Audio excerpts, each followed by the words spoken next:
Thank you, Madam Speaker, and it's been interesting to observe the debate that has been taking place in the chamber here today on Bill C-58. And I would note a couple of observations, if I could, because I believe it provides important context to the conversation that we are having here. And the observations that I would note to you, Madam Speaker, and of course the many Canadians that I'm sure are watching, is the flip-flops that we are seeing in this regard. Madam Speaker, we have the Liberals desperate to keep the NDP on side, yet it seems like the NDP are quick to sell out when it comes to simply holding on to this thread of power that they feel they have. We hear the NDP talk tough against the Liberals in one sentence, yet then they walk down the street to committee, which the leader of the NDP said in the beginning that committees would not be affected by their confidence and supply coalition agreement, yet we see them capitulating to the... One point of order, the honourable member for New Westminster, Burnaby. This is completely irrelevant. We're talking about anti-replacement worker legislation, and a member just can't get up. If he hasn't read the bill, I would suggest he read the bill, get the information, but he has to speak on topic, Madam Speaker, as you well know. So again, I just want to remind members that there is some flexibility during speeches. However, the honourable members do need to ensure that their speech is related to the bill and should mention the bill from time to time during their speech, if possible, or aspects within the bill. So the honourable member for Rattle River Crowfoot. Well, Madam Speaker, I'm always glad that the NDP are paying such close attention, because if they would pay such close attention to Canadians, they would see how far off base they are with average workers that I'm speaking to coast, and certainly that are attending the rallies that the leader of the opposition, the member from Carleton, who in fact in many cases, and this is an interesting observation, and it does connect closely to Bill C-58, Madam Speaker, and I'm glad that that NDP member is paying attention, because what we're hearing increasingly is that workers across this country feel abandoned by left-leaning parties in this country. Right. They feel abandoned by an ideological focus on things that are shifting the conversation away from Canadians being able to prosper. So when it comes to the bill that we have before us, we have the NDP even, they are taking credit for this, yet I've heard them time and time again stand up and declare all the problems that exist within this legislation. For example, they have stated that they don't agree with the 18-month window for coming into force. Madam Speaker, we've heard from that minister that introduced the bill that there's some ambiguity as to who it would apply for. We see that the public service, that it affects federally regulated sectors, but it does not affect the public service. So, Madam Speaker, there are many holes in this legislation, and it's unfortunate the NDP seem to be so quick to sell themselves out for this slight grip on power that they seem to have. And we see that no more obviously, and it relates directly to the conversation we're having, Madam Speaker, because the leader of the NDP, only a number of months ago, when facing a confidence vote at his convention, there was a red line drawn. The members of that party said that if they didn't have pharmacare by the end of the year, the deal was done. Well, Madam Speaker, we see that once again there is, you simply cannot trust what the NDP promise. You simply cannot trust what they say that they are endeavoring to accomplish, and that the NDP and that the Liberals in this coalition agreement, it's either some of the worst negotiations we've ever seen, or they simply are playing along with this tenuous idea of power or security, so that they may be afraid to face the electorate in this country. So. And what's interesting, and that member proved my point, is how angry the NDP are about this. They seem angry about everything that the Liberals are doing, yet they are the ones that continue to prop them up. And Madam Speaker, that is no more true than the situation we find ourselves in as we are debating a bill on replacement workers, yet we see that the NDP are supporting the government in the bringing in of thousands of foreign replacement workers on government-subsidized projects. Now, Madam Speaker, We have before us tens of billions of dollars that are being spent to subsidize these battery production facilities. And Madam Speaker, I would just take a brief detour if I could, because certainly I believe fully that there is a huge economic opportunity that exists when it comes to energy in Canada, whether that's traditional forms of energy or whether that's new and clean tech. But what I find absolutely tragic, Madam Speaker, is that the ideological Liberals are so blinded by this idea that they have to be in control, that they refuse to allow our economy to prosper. They refuse to allow my constituents. And Madam Speaker, I'm proud to be the beating heart of Canada's energy industry. In fact, 87% of Canada's crude oil transits through a little town called Hardisty in my constituency. And now that may be an embarrassment to the left-leaning parties in this House, but the reality is this, Madam Speaker, when it comes to the energy that powers our nation, that can power the world, and that provides good, not only good-paying jobs to the folks that I represent, but provides the revenue, taxation, and otherwise to so much of what we have come to depend on in our country, it is an absolute embarrassment that those Liberals and those NDP have abandoned those hard-working Canadians for this ideological fantasy that simply is not worth the cost. But let's get back to the foreign replacement workers. The situation that we have before us is that the Liberals are quick to brag about the deals that they've signed. Yet, Madam Speaker, what is very troubling is that while they brag publicly about the deals, they refuse to tell us what those deals actually are. They talk about the number of jobs they're creating, but the number, the misinformation, the disinformation, the competing information that we get from those Liberals is certainly, it makes the Prime Minister's math that budgets balance themselves seem top quality when compared to the number of the scope of differences that exist between the different estimates we've seen about the number of individuals that will be brought into Canada subsidized by Canadian taxpayers, and those dollars being sent to workers that are not from this country. And what is tragic in this conversation, Madam Speaker, is that in the beginning, it was the Leader of the Opposition stood up in his place and he shared outrage. He was outraged that about the revelations of these foreign replacement workers, and that he was going to get to the bottom of it, and that his MPs were going to fight for that every step of the way. Yet it only took a couple of short weeks. I have a point of order from the Honourable Government House Deputy House Leader. I hate to call a point of order because it only prolongs how much longer I have to listen to this, but do you think you could ask the member to at least return to the subject? You've already asked him once, stressed the importance of that. Perhaps he could return to the subject of the bill that we're debating today? Yes, so although there is some leeway, I also was wondering when the honourable member would actually get to the bill itself, and so I would remind the member that he is to speak to the content of the bill.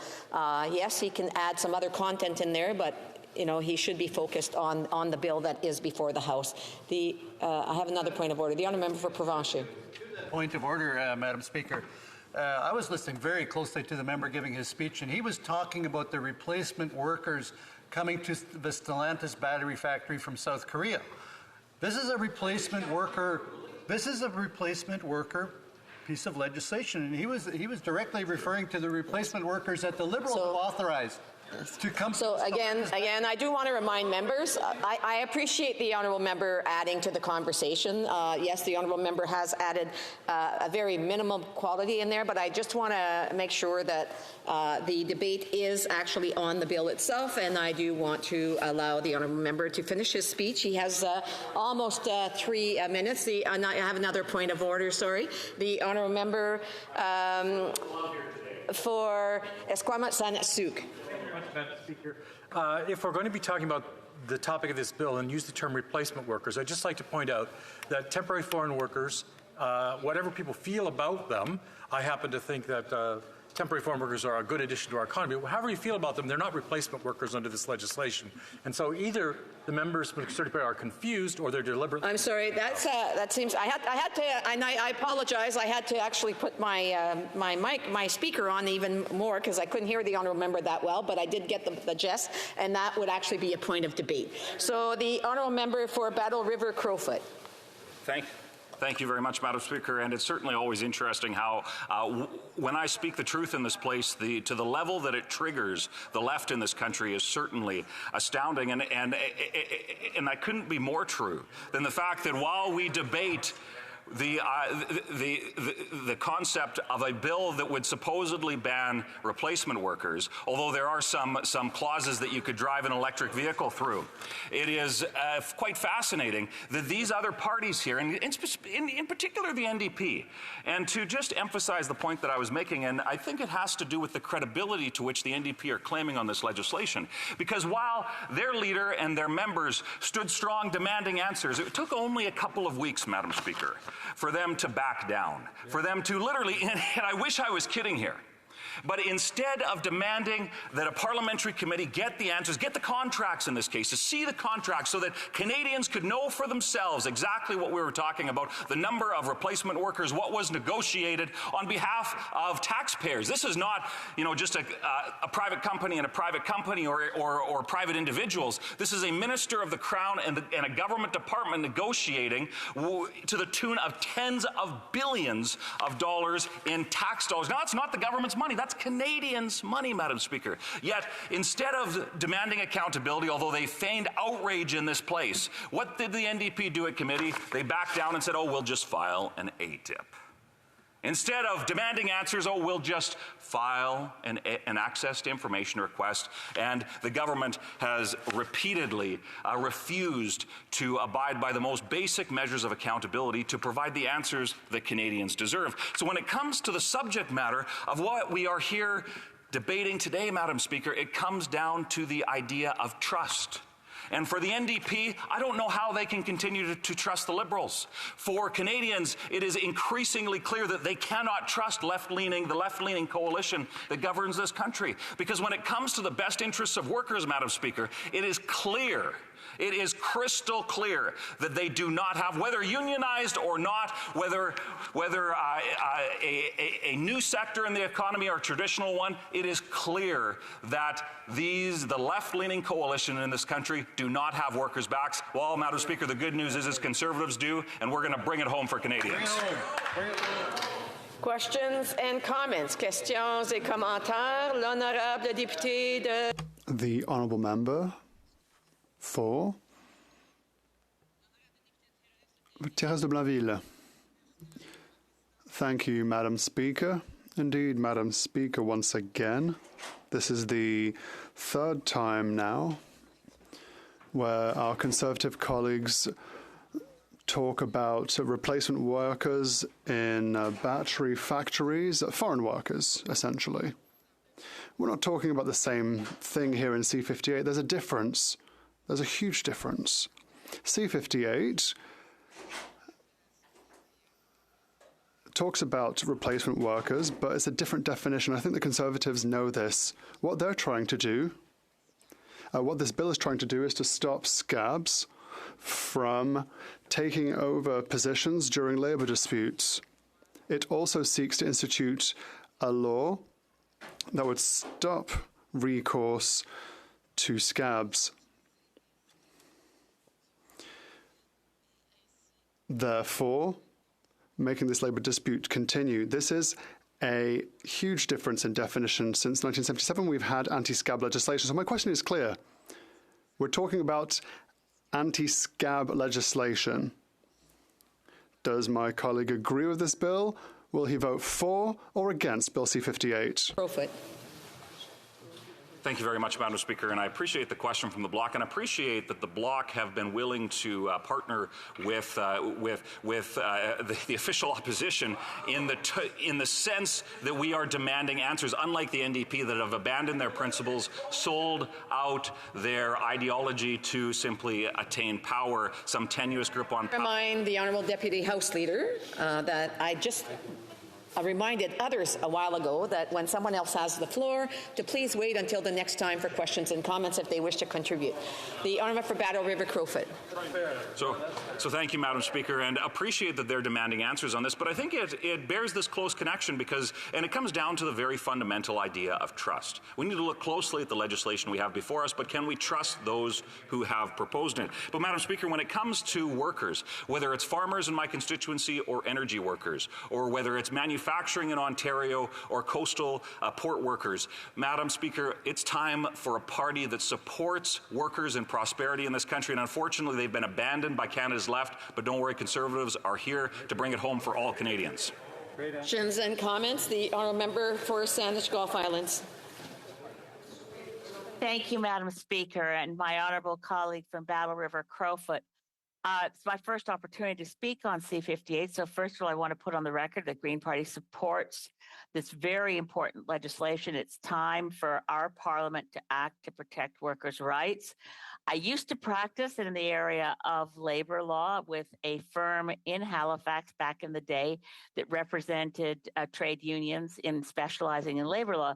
So my question to the honourable member for Battle River Crowfoot will be to clarify why we're spending so much time in this debate. And I know he's been asked by the member for Esquimalt, or if other Conservatives have been asked by the member for Esquimalt, Saanich Sooke, and l'honorable député du Thérèse de Blainville. There's no connection in this bill, and I want to ask if he agrees, no connection in this bill whatsoever to having foreign workers come into any plant in Canada, to any workplace in Canada. This bill is specifically to protect the rights of collective bargaining, the rights of workers who have gone out on a strike, that they not have what are called scab workers, and that's a replacement worker. The workers at the Stellantis battery plant are not scab workers, to the honourable member. The honourable for Battle River Crowfoot. Thank you very much, Madam Speaker, and I do wish the member from Saanich Gulf Islands well. I know she's had some health challenges, and just as I think a lesson that in the midst of the heated debates, and although she and I would disagree on probably many things, I do wish her well and a very Merry Christmas to her, and hope that her health continues to improve. Madam Speaker, my answer and response would be simple.